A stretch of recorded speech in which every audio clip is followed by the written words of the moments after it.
এক অনুষ্ঠানের মধ্য দিয়ে মঙ্গলবার শ্যামসুন্দর কোং জুয়েলারির ডায়মন্ড শোরুমের আনুষ্ঠানিক উদ্বোধন করা হয়। উপস্থিত ছিলেন মন্ত্রী সুশান্ত চৌধুরী, অভিনেত্রী দর্শনা বণিক, শ্যামসুন্দর কোং জুয়েলার্সের কর্ণধার রূপক সাহা সহ অর্পিতা সাহা ও অন্যান্যরা।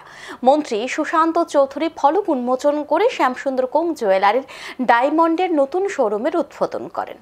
পরে অনুষ্ঠানে বক্তব্য রাখতে গিয়ে মন্ত্রী সুশান্ত চৌধুরী বলেন, প্রায় ৬৫ বছর ধরে বহু ঘাত প্রতিঘাত অতিক্রম করেন বর্তমান স্থানে এসেছে শ্যামসুন্দর কোং জুয়েলারি। কেউই সারা জীবন বেঁচে থাকে না, কিন্তু স্মৃতি থেকে যায়। তাই কাউকে গিফট দেওয়ার সময় এমন কিছু গিফট দেওয়া উচিত যা সারা জীবন স্মৃতি হয়ে থাকে। গিফট দেওয়ার ক্ষেত্রে ডায়মন্ডের থেকে ভালো কিছু আর হতে পারে না বলে অভিমত ব্যক্ত করেন মন্ত্রী সুশান্ত চৌধুরী। দেখে নেব বিস্তারিত।